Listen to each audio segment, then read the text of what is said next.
সারাদিনের ব্যস্ততা, পড়াশোনা, কন্টেন্ট ক্রিয়েশন সবকিছু সামলানোর পরেও নিজেকে কিভাবে এতটা ফ্রেশ আর সুন্দরভাবে মেনটেন করি, ঘুম থেকে ওঠা থেকে শুরু করে skin care, breakfast, content planning আর একটা ব্যস্ত দিনের শুরুতে আমি কি করি সবকিছুই থাকছে আজকের এই ভিডিওতে। আসসালামু আলাইকুম, হ্যালো এভরিওয়ান, সবাই কেমন আছেন? প্রতিদিনের মতো আজও ঘুম থেকে উঠে প্রথমেই আমার রুমের পর্দাটা সরিয়ে দিলাম।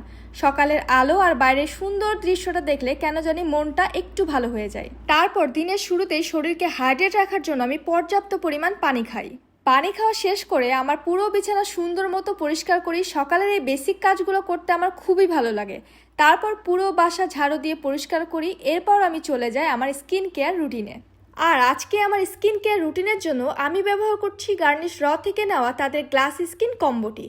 সবচেয়ে ভালো লাগার বিষয় হচ্ছে খুব বেশি বাজেট না রেখেও বেসিক স্কিন কেয়ার রুটিনটা খুব সুন্দরভাবে মেনটেন করা যায়। সবার প্রথমে ব্যবহার করছি গার্নিশ র নাইসিনামাইড 5% ফেসিয়াল ক্লিনজার। এটা দিয়ে প্রথমে আমার মুখটা ভালোভাবে পরিষ্কার করে নিচ্ছি। নাইসিনামাইড ক্লিনজার মূলত ত্বককে পরিষ্কার করার পাশাপাশি পোর্স মিনিমাইজ, নাইসিনামাইড ত্বকে বেরিয়ার সাপোর্ট করতেও সাহায্য করে, স্পট রিমুভ করতে এবং ব্রাইটেনিং করতে অনেক বেশি সাহায্য করে। তাই প্রতিদিনের বেসিক ক্লিনজিং রুটিনের জন্য এটা বেশ ভালো একটা স্টেপ। ক্লিনজার দিয়ে ফেস ওয়াশ করার পর এবার আমার স্কিন কেয়ার রুটিনে সেকেন্ড স্টেপ টোনার। তাই আমি অল্প পরিমাণ নিয়াসিনামাইড 5% টোনার ফেসে স্প্রে করে নিচ্ছি। টোনার মূলত ত্বককে হাইড্রেট করতে অনেক বেশি সাহায্য করে। ক্লিনজিং এর পর ত্বককে পরবর্তী স্কিন কেয়ার স্টেপের জন্য প্রস্তুত করে। এবার 3 নাম্বার স্টেপে আমি ব্যবহার করছি গ্লুটাথায়ন নিয়াসিনামাইড সেরামাইড সিরাম। এটাই আমার স্কিন কেয়ার রুটিনের সবচেয়ে ইম্পর্টেন্ট স্টেপগুলোর একটা। গার্নিশ র নিয়াসিনামাইড সিরাম ত্বকের আনইভেন অ্যাপিয়ারেন্স, এক্সেস অয়েল এবং ভিজিবল পোর্স এবং ত্বকের দাগ কমাতে সাহায্য করে। পাশাপাশি স্কিন বেরিয়ার সাপোর্ট করতেও এটি বেশ জনপ্রিয় একটা স্কিন কেয়ার ইনগ্রেডিয়েন্ট। তাই কয়েক ফোঁটা সিরাম নিয়ে পুরো মুখে জেন্টালি অ্যাপ্লাই করে নিচ্ছি। সিরাম অ্যাবজর্ব হওয়ার 2 থেকে 3 মিনিট পর আমি শেষ ধাপে ব্যবহার করছি ময়শ্চারাইজার।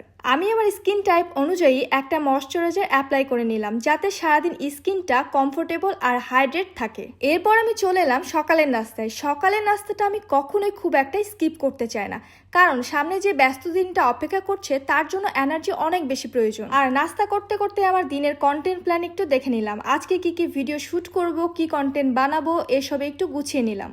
তারপর আমার পেজ স্টোরিটি ঘুরে দেখলাম, আপনাদের কমেন্টসও পড়লাম। সত্যি বলতে আপনাদের সুন্দর সুন্দর কমেন্টস পড়লে কাজ করার মোটিভেশনটা আরও বেড়ে যায়। আর সকালের নাস্তায় আমি ভারী কিছু না খেয়ে সবসময় চেষ্টা করি হেলদি খাবার খেতে।